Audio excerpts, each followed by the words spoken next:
आपका इंतजार tower seven निकासी द्वार पे कर रहे हैं। राजकुमार सतनामी जो भोपाल के रहने वाले हैं, आपके साथी परशुराम भोगलानी आपका इंतजार टावर सेवन निकासी द्वार पे कर रहे हैं।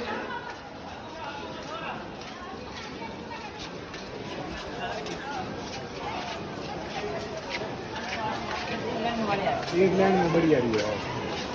पाछा आना थोड़ा आराम करना हुई के तो फिर संपर्क समय करावे ने आपने मोबाइल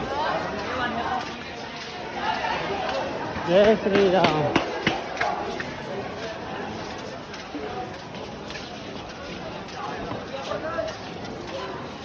बबीता देवी जो सीतामढ़ी की रहने वाली है, आप जहाँ गई हो मेरी गेट के पास ले।